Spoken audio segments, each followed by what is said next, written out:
Have you ever found yourself in that really frustrating space? Yeah. You know, where you're pouring in the effort, you're doing the work day in and day out, but it just feels like, well, like nothing is actually changing with your English. Oh, absolutely. That sensation, yeah.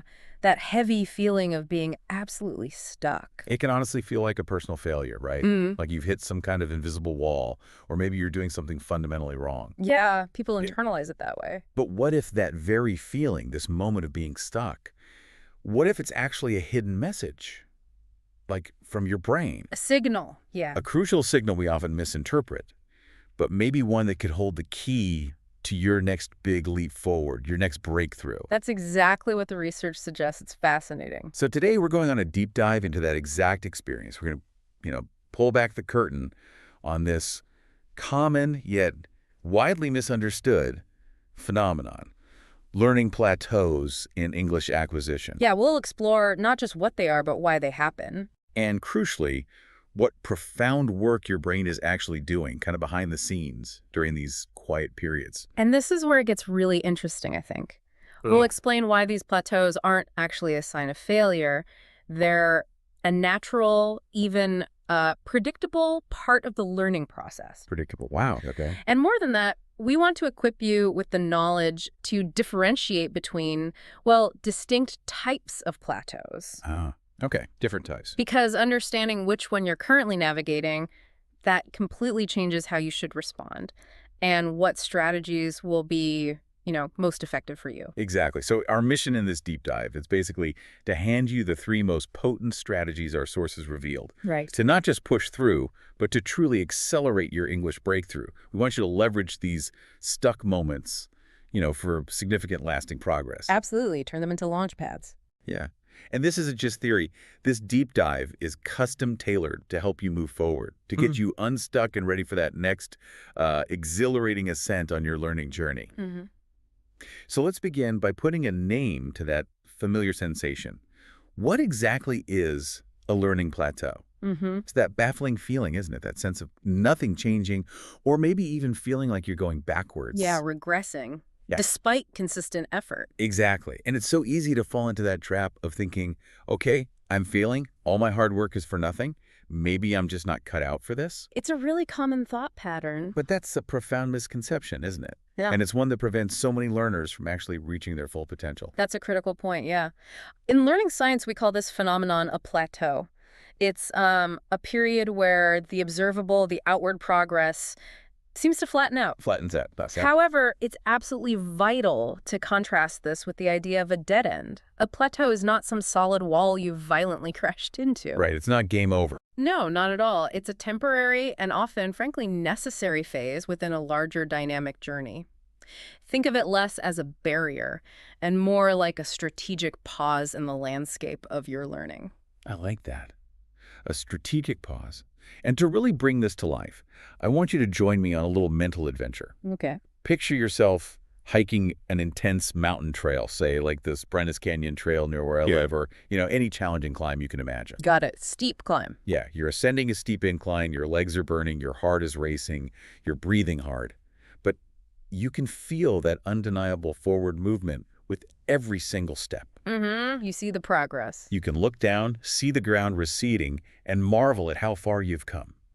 Maybe you're driven by the sheer desire to reach the very top, get that amazing view. Or you're just too far in to quit. Exactly. Or perhaps you've simply gone so far that turning back just isn't an option anymore. You're definitely moving forward, even if you don't always consciously notice every single step you're taking. Right. And then, after what feels like an eternity of just relentless climbing, you hit flat ground. Ah, the plateau. This precisely is the plateau. At first, it might feel a bit disorienting, maybe even strange. Yeah, like, wait, what's happening? Exactly. There's no more vertical movement, no obvious challenge to conquer with each step. Your heart isn't pounding in the same way. Your muscles aren't, screaming in protest. But here's the key, and this is where the real insight lies. That flat stretch, it's not a stop. It's actually a crucial relief. A relief. Okay. It's where you catch your breath, you look around, you allow your body to recover from the sheer intensity of the climb you just completed. Yeah. Your internal systems are working hard, restoring balance, repairing, adapting to the new altitude. Right. Just like in hiking, this break, this plateau, it's a necessary part of recovery and preparation. Exactly. Preparation for the next climb. It's not an obstacle. It's an opportunity. It's what gets you ready to tackle that next, maybe even steeper peak with renewed energy, strength, and a clear perspective. Your plateau in English learning is fundamentally the same thing. On that seemingly flat learning ground, it might feel like nothing is happening. Yeah, that's the perception. But I promise you, so much more is going on beneath the surface than meets the eye.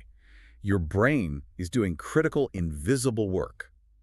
The predictability of plateaus, the power law of practice. And what's truly fascinating here, and often incredibly counterintuitive for learners, is that researchers have discovered this stuck feeling, this experience of hitting a plateau. It's actually incredibly predictable. Predictable. How so? It follows a well-established principle in cognitive science called the power law of practice. The power law of practice. Okay. And this law isn't about you failing. It's really about your brain optimizing its process. Optimizing. Interesting. Yeah. This principle suggests that when we first start learning something new, like English, our rate of improvement is pretty rapid. Right. You feel like you're making big jumps quickly. Exactly. You see those quick, noticeable gains, those really satisfying aha moments. This initial steep curve is largely driven by things like novelty detection and the rapid establishment of basic neural connections. Your brain's quickly forming first impressions. Makes sense. However, as we continue to practice, our rate of improvement naturally and predictably slows down. Okay, so it's not linear. Consistent effort doesn't always mean consistent visible reward. Precisely. It's not a straight line up. So this is so incredibly important to internalize then. It means this slowing down isn't a flaw in your learning process. Not at all. It's not an error you're making or a sign that you're doing it wrong. No, it's how human brains are designed to work. It's an inherent, universal characteristic of how we acquire and master complex skills. Wow. In fact, some studies on skill acquisition suggest that after that initial steep learning curve, the amount of effort required for the same amount of observable progress can actually double, or even triple. Double or triple the effort for the same visible gain. Yes.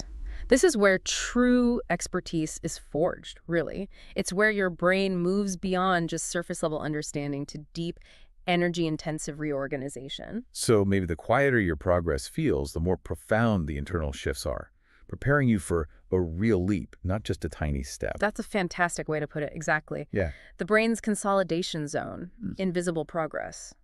You see, the plateau isn't a dead end.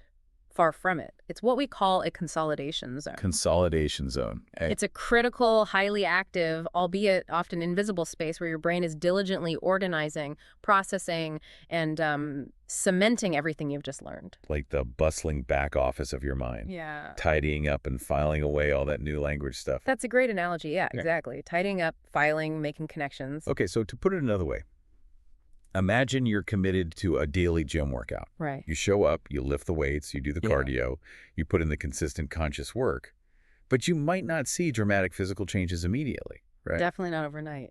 You don't wake up one morning with a six-pack after just one workout, or suddenly bench press twice your body weight. Haha, no. If only. That would be a miracle, not typical progress. Exactly. Precisely. You don't see those changes from one day to the next because your muscles are growing, your strength is building, and your body is adapting inside, on a cellular level, unseen. Okay. And in your brain, something remarkably similar is occurring with your English during these plateaus. Those neural pathways, the microscopic connections between different language areas in your brain, they're becoming more efficient, more robust. So the brain's wiring is actually getting stronger. It is. Think of it as your brain literally rewiring itself, making those mental highways for English smoother, wider, faster.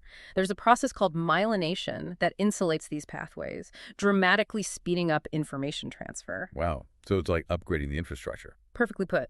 Skills that once demanded conscious, hard effort, like, say, conjugating a verb or recalling a specific word, they gradually become easier, more automatic. Your brain is reorganizing, reinforcing, integrating all that new information, preparing it for effortless retrieval later on. So this isn't passive rest at all. It's active subconscious work. The key takeaway here, and it's absolutely crucial for you, the listener, to internalize, is this.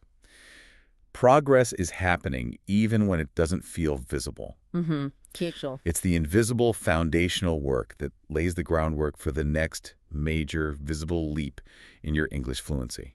It's the silent strengthening that precedes the sudden burst of new ability. That's it. Distinguishing between two types of plateaus. Now, all of that understanding is true and immensely valuable. But here's something most people miss, and it's a distinction from our sources that could change everything for you. Yes. Not all plateaus are the same. Ah, yes. This is critical. Understanding which one you're experiencing changes everything about how you should respond, how you should adjust your strategy, and crucially, how you manage your motivation. That's a critical, often overlooked point.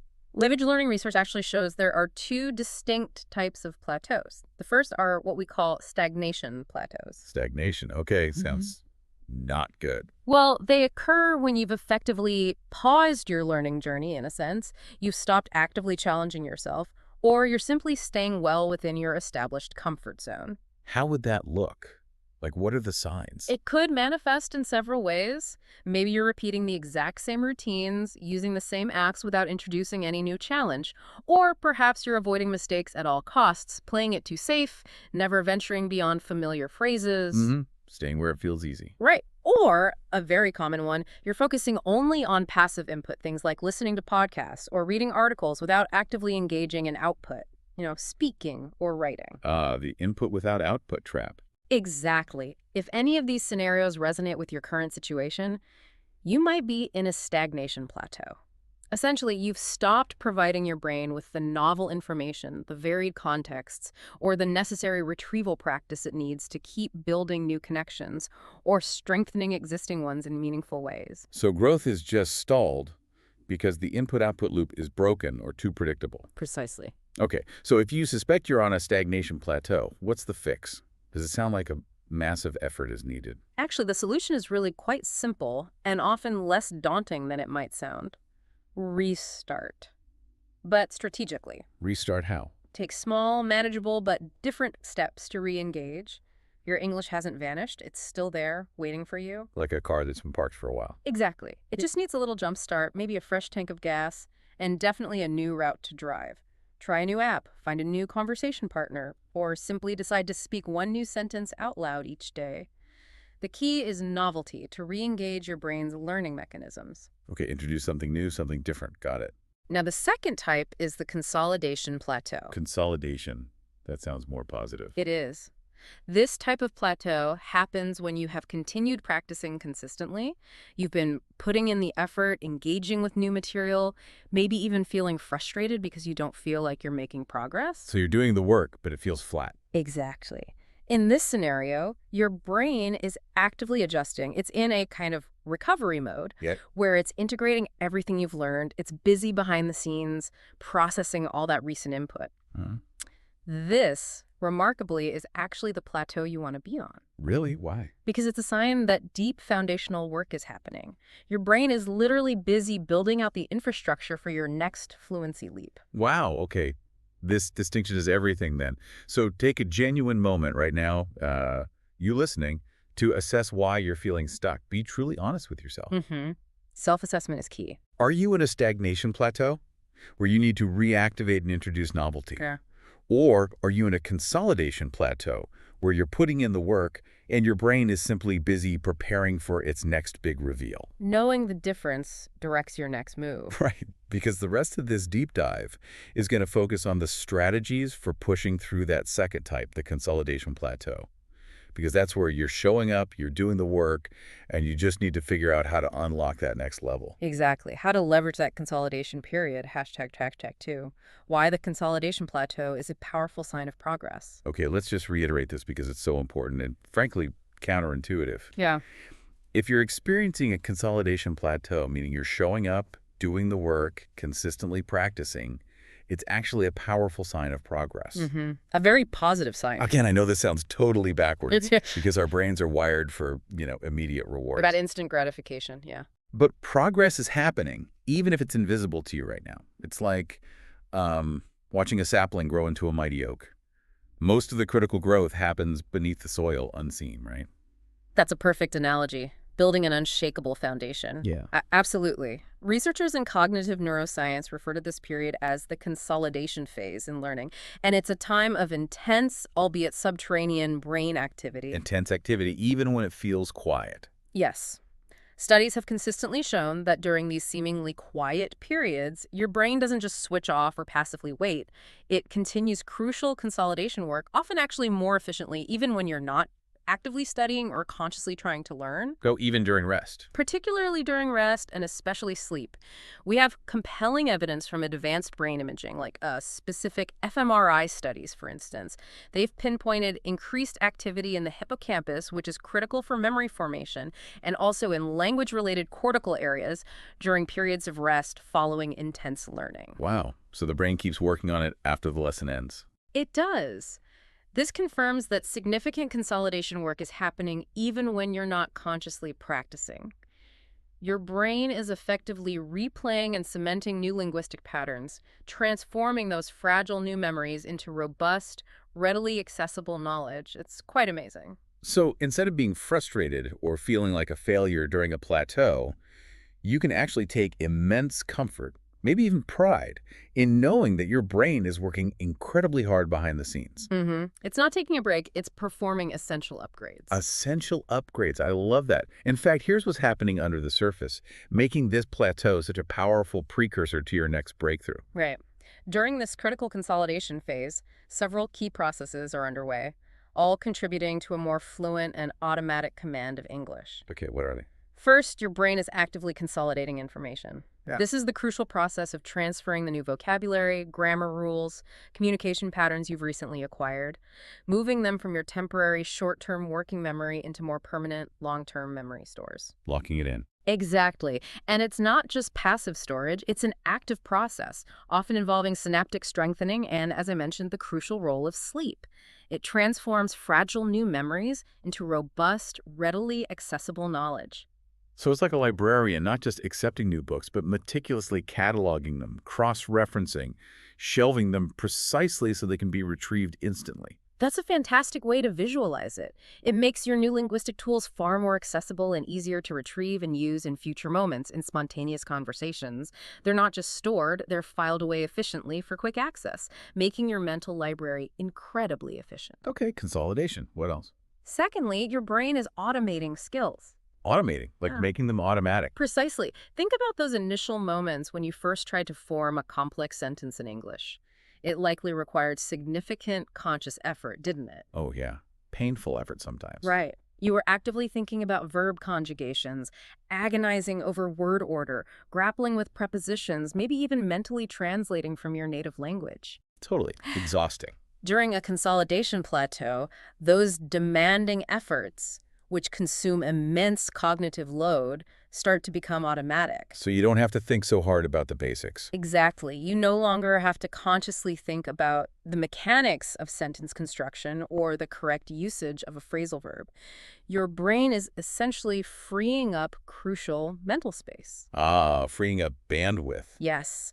Allowing you to focus on more complex, higher-level language tasks like expressing nuanced ideas, understanding subtle social cues, or engaging in abstract thought rather than getting bogged down by basic sentence structure. Like the difference between learning to drive stick shift, thinking about every gear change, and driving it years later where it's just second nature. Perfect analogy. That's automation. And thirdly, your brain is connecting. Connecting. Yeah. It's not just storing isolated pieces of information in separate silos. Instead, it's building intricate new neural pathways and strengthening existing ones. It's creating a more robust, interconnected, and efficient language network. Like building a better road system in the brain. Exactly. Imagine your brain as a vast, evolving city. During intense learning, you're rapidly building new roads. During consolidation, you're paving those roads, building multi-lane highways, intricate bridges, optimizing traffic flow, establishing efficient public transport systems. Everything talks to each other better. Precisely. This interconnectedness is vital because it allows for greater flexibility in expression, a deeper understanding of nuance, and the ability to spontaneously adapt your language to new situations and contexts. It lets you draw connections between seemingly disparate concepts, enriching your overall linguistic tapestry. Wow. Consolidation, automation, connection. That's a lot happening under the hood. It really is. So when you feel you're in a consolidation plateau, please don't despair. Remember this. This is not a setback. It's a testament to your efforts. Right. It's proof that you've climbed far, done substantial internal work, and you're now preparing for your next big breakthrough. Your brain is simply fine-tuning and preparing you for the next more advanced stage of your fluency journey. Okay, that's incredibly reassuring. Hashtag tag tag 33. 3 strategic methods to drive your next English breakthrough. So now that we understand what's truly happening and why this seemingly stuck moment is actually a powerful positive sign, the big question remains, how do we strategically prepare for the next challenging ascent? How do we actively move forward? How do we leverage this recovery zone to catapult ourselves to that next peak? Our deep dive into the sources had revealed 3 powerful guides, 3 methods to help you navigate this specific part of your English learning trail and really drive your next breakthrough. Let's get into them. Okay, our first method is to deliberately face your fears. Now, this might sound a bit intimidating, maybe even a little cliche. Yeah, face your fears. But hear me out. Often, the very thing that you've been subtly, or maybe not so subtly, avoiding is precisely the thing that's going to take you to the next level. The obstacle is the way sometimes. Exactly. And for a vast majority of English learners, that thing is speaking English. It absolutely is. And the fear of speaking is an incredibly common, deeply human experience. It's important to understand, though, that your fear of speaking English isn't a weakness. It's not a sign of inadequacy. Really? Because it feels like weakness. It does, but it's actually a form of intelligence. Your brain is doing what it's designed to do, protecting you. Protecting me? From what? It's performing a rapid subconscious cost-benefit analysis, trying to shield you from potential embarrassment, judgment, or just the discomfort of making mistakes. Your amygdala, the brain's fear center, is simply trying to keep you safe from perceived social threats. It's a survival mechanism, really. Okay, so my brain thinks speaking English is dangerous. Potentially socially dangerous, yes, in a primitive sense. And while that protection feels safe in the short term, just giving in to it only reinforces the fear, doesn't it? It absolutely does. That fear never truly goes away by avoiding it. It only diminishes, it only goes away by proving to yourself through small, repeated exposures that you can handle whatever happens. Small, repeated exposures. Okay, but I know this can feel incredibly intimidating. You might worry about making mistakes and sounding foolish or feel completely unsure about what to say. The blank mind panic. Yeah, or that classic panic. What if I open my mouth and nothing comes out? These are all completely valid anxieties that every single learner, including myself, has definitely experienced. We've all been there. But we have a strategic approach, backed by principles of desensitization, that works to gently dismantle that fear. We're talking about micro-speaking moments. Micro-speaking moments, I like that. The key here is not to jump into some high-stakes group conversation that feels utterly overwhelming right away. No, that would be counterproductive. Yeah, it's like trying to bench press 200 pounds on your first day at the gym. It's just setting yourself up for failure.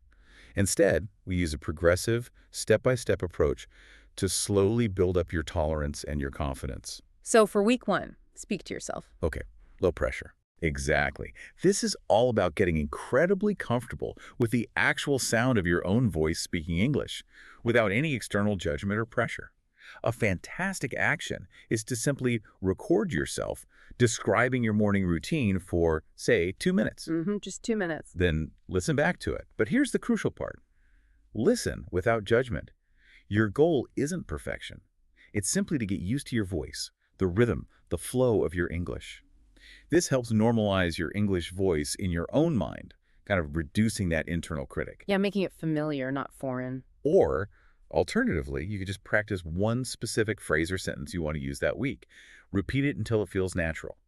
And actually, if you're looking for even more details on how to use this specific technique effectively, there's a fantastic free training on our website called How to Get the Confidence to Say What You Want in English, which goes into this exact approach with even more actionable tips. Oh, great recourse. Okay then, for week 2, speak to safe people. Safe people.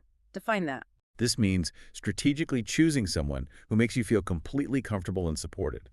Maybe a kind coworker you trust, a friendly neighbor who's also learning, or perhaps a trusted member of your English learning community online. Right.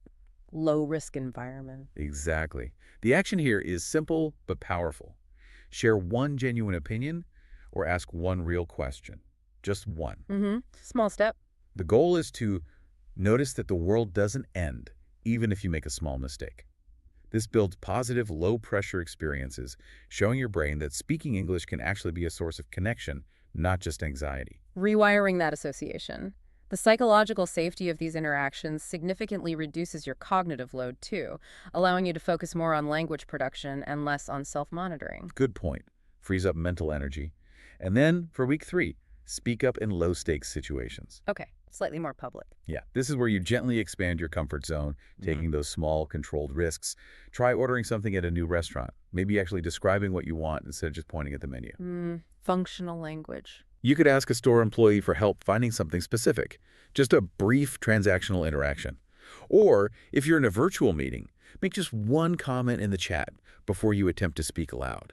Build up to it. Gradual exposure. The overarching goal across these 3 weeks is to systematically build up evidence that you can speak English in a variety of situations and survive, maybe even thrive. Building that evidence portfolio for your brain. Exactly. Yeah. Each successful micro-interaction rewires your brain, diminishing the threat response and strengthening positive neural connections associated with speaking English. And I know this approach works because, well, I've used it myself, not just from my students, but in my own life. Oh, personal experience. Yeah. In fact, sharing videos online, like this deep dive you're listening to right now, used to absolutely terrify me. Really? You seem so natural now. Ha, thanks. But no, I genuinely hated being on video. I loathed the sound of my own voice when recorded. Yeah. Back in 2015, despite being a very experienced English teacher with my own business, all the content I created was strictly written. Wow, just text. Just text. It felt safe, controlled, And my anxiety often got the best of me, preventing me from creating video lessons that I actually knew would connect better with my students. You knew video was better, but the fear held you back. Totally. Then, one of my students, bless her heart, gently challenged me. She said I should start making videos, and my initial gut reaction was, no way, absolutely not. That's a hard pass. Strong reaction. Oh, yeah. But her words lingered. I kept thinking about it. I started reflecting on the significant risks I had to take as a French learner to achieve fluency. Your own language learning journey. Right, and the very same risks I was constantly asking my own students to take as English speakers. I realized, okay, if I want to truly help my students grow, if I want to be an authentic guide, I have to try this. I have to walk the talk. That's a powerful realization. Lead by example. So I started exactly like I just described to you, with those micro-speaking moments. Yeah. My very first YouTube videos, back in 2015, they were all private. Oh, really? Not public? No way. The only way to view them was through my weekly email lessons. I was way too nervous to share them publicly. Yeah. It was that gradual exposure, building that internal evidence for myself first. Testing the waters. And then in June 2016, I finally took the leap and made them public. Was it scary? Absolutely. Terrifying. I bet. And do I still get nervous today? Yes. Every single Wednesday morning, I wake up with just a little knot of panic when I know that there's a new video out exposed to the world. Still, even after all this time. Yep. But here's the key, and this is the breakthrough, that anxiety no longer controls me. It doesn't stop me. That's the difference. Exactly. And if I'm honest with you, I really don't like watching those early videos. They're awkward. My delivery is stiff. The lighting is terrible. We all have those early attempts. Right. But they also serve as incredible proof of how far I've come in my own speaking journey. Facing that fear, step by micro step, has given me multiple unexpected gifts. Well, I can now objectively analyze my own strengths and weaknesses as a speaker. Yeah. I've developed my authentic voice, improved my clarity, sharpened my teaching skills. Another incredible benefit is that it gave me a new, powerful strategy to improve my own fluency and confidence in my second language, French. Oh, interesting. It transferred back. It did. And most importantly, doing these videos allows me to help you and thousands of other students just like me to see that you can be nervous and still show up. You can still speak with confidence and clarity. Because courage isn't the absence of fear, right? It's the willingness to act in spite of it. That's so true. A powerful message. So here's a specific action step for you listening this week. I want you to choose just one of these micro-speaking moments, just one. Start small. Practice what you're going to say at home first, maybe in front of a mirror, or record yourself. Remember, the goal here is not perfection. No perfection allowed. Right. It's proof that you can do it. It's to build that internal evidence. Ask yourself, what is one English-speaking situation you've been avoiding? And if you tried it just once this week, could you prove to yourself that you're braver and more capable than you think? Great challenge. All right, let's move on to method number 2 for breaking through that consolidation plateau. Shake things up. Introduce variety. The truth is, doing the same thing over and over can feel incredibly safe and comfortable, but paradoxically, it can also keep you profoundly stuck. Yeah, the comfort zone trap. It's like running on a treadmill. You're moving, putting in effort, but you're not actually going anywhere new. That's a great way to put it. And this is a very common issue, particularly prevalent among perfectionists or those who, fear making mistakes. Why them specifically? Well, you might have found a routine that feels manageable, perhaps using specific apps, a particular study method, only practicing with the same few people, and so you stick to it diligently. It provides a sense of control and helps you avoid the discomfort and uncertainty of new situations. Okay, that makes sense. It feels predictable. Right. But here's the crucial insight your brain is missing. Your comfort zone isn't actually comfortable anymore. It's boring. Boring. Yes. And boredom, my friends, is a notorious motivation killer. Your brain thrives on novelty and variety to stay engaged, to release dopamine, and crucially, to create new, diverse neural pathways. Without new challenges and varied input, it simply stops optimizing and improving. It just habituates to the familiar. Okay, so routine becomes stagnation if it's not challenged.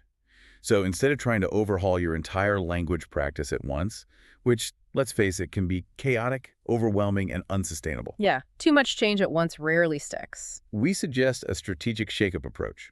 Make just one small, deliberate change each week. One small change, manageable. Exactly. This isn't about radical shifts. It's about introducing strategic discomfort, just enough to stimulate growth. So for week 1, change your input method. Okay, how you take information in. Right. Passive learning, like simply reading articles or listening to podcasts, feels productive. And it is important for exposure, don't get me wrong. It has its place. However, it can also keep you stuck because your brain isn't practicing active retrieval. It's not forced to use what it's learned. Right. It's just absorption, not application. Exactly. In other words, your brain is only absorbing information. It's not actively producing English, which is vital for fluency. This lack of retrieval practice means those consolidated memories remain less accessible when you need them. Makes sense. So try this. If you usually read silently, commit to reading one paragraph aloud each day, really focusing on your pronunciation and intonation. Okay, active reading. If you watch TV shows with subtitles, try watching for just 10 minutes without them. Then try to summarize what happened out loud. Challenging, but forces comprehension. Yeah. If you listen to podcasts passively during your commute, maybe pause every 5 minutes and summarize what you've heard out loud, even just to yourself in the car. These small shifts force your brain to engage differently, moving from just recognizing to actually recalling and producing. From passive to active.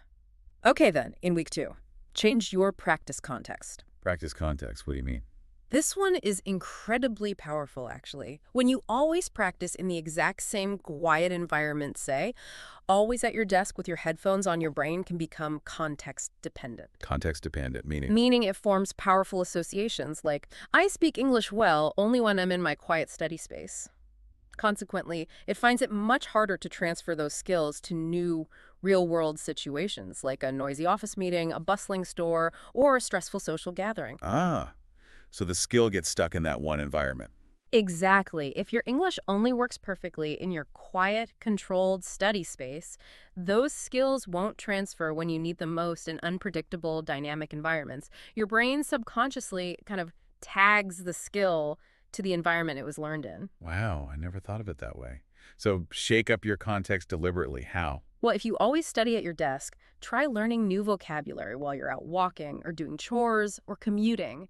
Use those moments. Learning on the go. If you usually practice alone, invite one person to join you for just 15 minutes of English conversation, maybe over coffee or online. Introduce another person. If you always study in silence, try practicing with some background music. Or even better, go to a bustling coffee shop to introduce controlled distraction. Train your focus. Practice with noise. Okay. And if you consistently speak with just one person or one group, try speaking with someone else. Maybe join a new online group or find a different language exchange partner. Mix up the conversation partners. These changes build incredible flexibility and adaptability in your language skills, teaching your brain to generalize your English proficiency across diverse environments. It's a principle known as encoding variability. Practicing in varied contexts makes your memories more robust and easier to retrieve anywhere. encoding variability. Got it. Yeah. Very cool. Okay, finally, for week 3, change your challenge level. Upping the difficulty slightly. Here's why this is so important. Your brain adapts to whatever level you consistently practice. If you only engage with comfortable, familiar English, always discussing the same few topics, using the same grammar structures you know well, your skills will inevitably plateau. Why? Because there's no growth pressure. Right. No reason for the brain to improve further. Think of it exactly like physical exercise. If you only lift the same light weights day after day, your muscles eventually stop getting stronger. They need increasing resistance or new types of exercise to grow and adapt. Progressive overload principle. Your brain is no different. It needs optimal challenge to keep developing. It's the same for your brain. So if you tend to stick to the same familiar topics, try exploring a new one. Maybe a subject area you know less about, like, I don't know, quantum physics for dummies, or the history of modern art, something different. Okay. Stretch the vocabulary. If you tend to avoid idioms because they feel tricky, try learning one new idiomatic expression each day and then commit to using it 3 times this week in conversation or writing. Just try it. Actively use the new stuff. If you never write in English, maybe send one email or text message without looking up any of the words. Just trust yourself and embrace the imperfection. Ooh, that's a good one. Scary, but good. You could even try narrating your internal thoughts in English for 5 minutes a day, forcing your brain to translate rapidly without external input. The idea is to find that sweet spot of desirable difficulty. Desirable difficulty, Yeah. like challenging enough to stimulate growth. Exactly, but not so hard that it leads to frustration and just giving up. Okay, so the beauty of this whole approach, this one small change per week strategy, is that each small change proves to your brain that you can handle uncertainty. Builds resilience. This gradually builds up your tolerance for the discomfort that inevitably comes with real language growth. It's not about grand, overwhelming gestures. It's about consistent, gentle nudges outside your comfort zone that accumulate into massive forward momentum. Small hinges swing big doors. So for this week, I want you, the listener, to ask yourself, what's one small strategic change to your routine that would make English feel fresh, interesting, and just a little bit challenging again? Just one thing. Aim for that one change that feels about, say, 70% comfortable and 30% challenging. That's your sweet spot for growth without overwhelm. It's where your brain gets just enough novelty to re-engage, but not so much that it triggers your fight or flight response. Find that sweet spot. Great advice. All right, let's dive into our third and final method, which is especially important for those of us who tend towards perfectionism. Ah, yes, the perfectionists among us. This method is a total game changer, I think. Here's what perfectionists often don't realize, and it's a real revelation from our sources. Yeah. The reason you feel stuck isn't because you're not making progress, it's because you're only looking for the wrong kind of progress. The wrong kind. Explain that. You're holding out for the grand, dramatic, Hollywood movie kind of breakthrough, right? That sudden fluency moment. And in doing so, you're missing all the subtle yet incredibly powerful daily evidence of your growth. Overlooking the small wins because they don't feel big enough. Too. That's a profound insight that resonates deeply with cognitive psychology and learning theory. Many learners are waiting for fluency or confidence to feel like a light switch, off one day and suddenly magically on the next. Right, like it just clicks. But fluency is far, far more like a sunrise. A sunrise, okay. It happens gradually, almost imperceptibly at first, maybe a faint glow on the horizon. And then suddenly you realize it's bright outside and the world is bathed in light. That's beautiful. It's not an abrupt transformation. It's a subtle, cumulative accumulation of many small, often invisible changes in your internal processing that eventually culminate in external, noticeable shifts in ability. The learning curve isn't always mirrored by the performance curve in real time. You're learning more than you're showing sometimes. Okay, so learning and performance aren't always in sync. Exactly. Progress often feels quiet, even sneaky, because the biggest improvements are happening below the surface, internally, where they're much harder to immediately notice or quantify. The internal shifts. You're experiencing massive breakthroughs disguised as ordinary moments, but because you're laser focused on achieving that elusive perfect English, you might be unconsciously dismissing these crucial signs of growth as not good enough. Yeah, the internal critic jumps in. It's like waiting for a loud gong when your brain is actually sending you subtle, positive whispers of progress all the time. You just need to tune in. Let's talk about some of these invisible yet incredibly significant internal progress points that you might not be noticing because you're too focused on perfection. Good idea. What should people look for? Okay, for example, have you found yourself understanding a conversation or maybe a TV show without having to translate every single word in your head? Ah, thinking directly in English. That's huge. It's huge. That's your brain processing directly in English.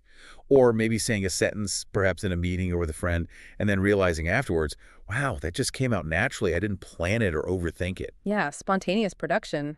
Automation kicking in. Exactly. What about making a mistake in a conversation and not panicking or stopping, but just keeping going with maybe a little shrug and a smile? Oh, that's massive. Resilience, confidence building, less fear of error.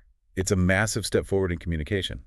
Or perhaps you've used a new word or a complex grammar structure without consciously thinking about it first, only noticing it afterwards, like, hey, I used that word. Yes, implicit learning becoming explicit use. These are all significant leaps forward that are so easy to overlook if you're only measuring yourself against native speaker perfection.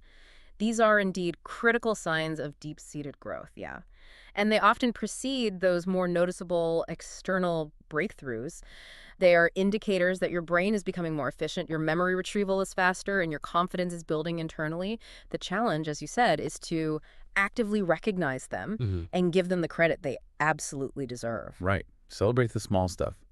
So, to help you better recognize and, crucially, value your progress, we want to give you a practical, personal growth recognition system, like a deliberate way to shine a spotlight on those quiet victories. That's a system. Okay, let's hear it. First, daily. The easier than practice. Easier than? Yeah. Every single evening before you go to bed, I want you to take just a moment to complete this simple sentence. Today, something felt easier in English than it used to when. Comparing to the past self. Exactly. You could fill in that blank with anything, no matter how small or seemingly insignificant it might feel. For example, it might be understanding my coworker's email, or explaining my weekend plans to a friend, or asking for help at the store, or even understanding the lyrics to that song I heard. Noticing small improvements. The point is to actively seek out moments where things were easier, even subtly so, rather than dwelling on what felt difficult or imperfect. This practice actively rewires your brain to recognize positive change. It combats that negativity bias. I love that. Simple but powerful. Second, weekly. Evidence collection. Collecting evidence, like a detective of your own progress. Exactly. Schedule just a few moments each week, maybe 10-15 minutes on a Sunday evening, to write down 3 specific examples of your progress. Again, no matter how small or trivial they might feel or seem at first glance. Concrete examples. Yeah. This could be a word that you use confidently in a conversation that you know you couldn't use 6 months ago. Or maybe a conversation that felt noticeably less stressful than it would have before. Or a specific moment when you chose the right word without even thinking about it. Tangible proof points. Physically writing these down makes them real, tangible, and creates a powerful archive of your achievements over time.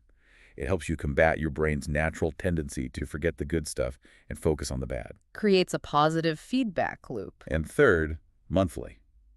Growth goal setting. Growth goals, not performance goals. Exactly. Instead of setting performance goals like, I will speak English perfectly without any mistakes in the next meeting, which can be super demotivating and unrealistic. Yeah, sets you up for disappointment. Set growth goals. These are focused on your internal development, your process, and your recognition of progress. Can you give some examples? Sure. A growth goal could be, this month, I will actively notice and maybe jot down when I use new vocabulary naturally without conscious effort. Or, I will pay attention to moments when I catch myself thinking in English instead of translating in my head.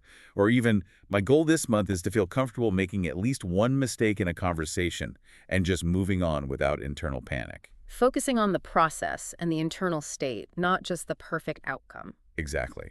These types of goals foster a much healthier, more sustainable relationship with your learning journey. And when you consciously focus on recognizing these small, incremental signs of progress, something remarkable and actually well-documented happens, you accelerate your improvement. Really, how does recognizing progress speed it up? It occurs because as you see concrete evidence that you're consistently growing, your self-efficacy improves.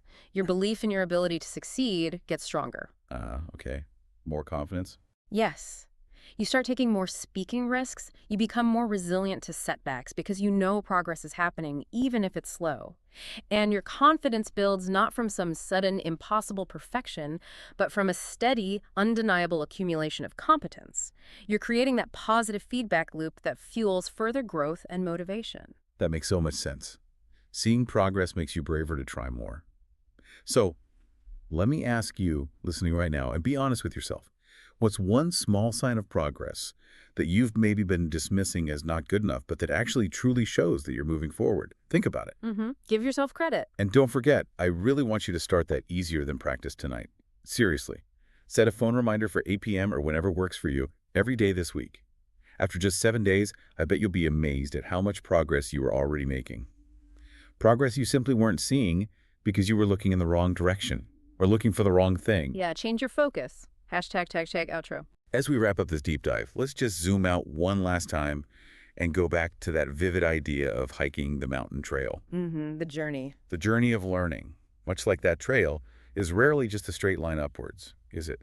It has steep, exhilarating climbs where progress feels visible and rapid. Yeah, those rewarding phases. It has challenging valleys where you feel like you're slogging through mud. And yes, it has those essential plateaus, those flat stretches of ground. Each one, every single phase, is a fundamental, essential part of the experience.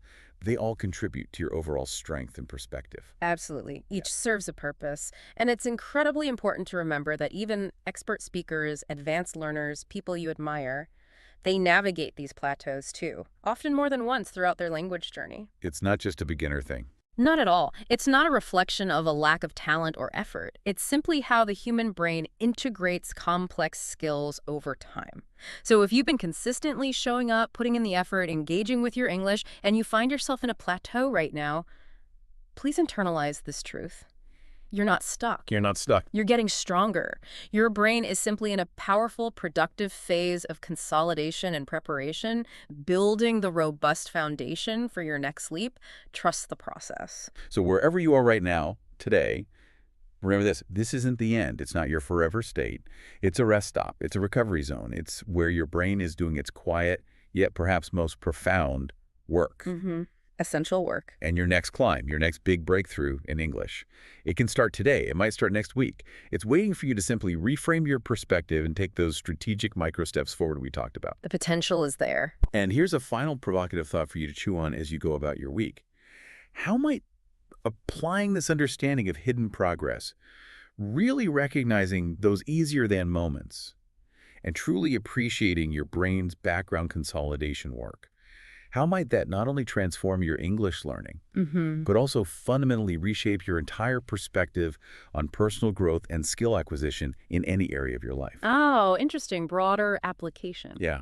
Imagine the resilience and the sustained motivation you could cultivate by reframing every perceived stuck moment, not as failure, but as an inevitable and even beneficial part of your journey towards mastery, whatever that mastery looks like for you. That's a powerful reframe for life, not just language. Keep climbing, even when you're on the flat ground, because that's where true strength is often built.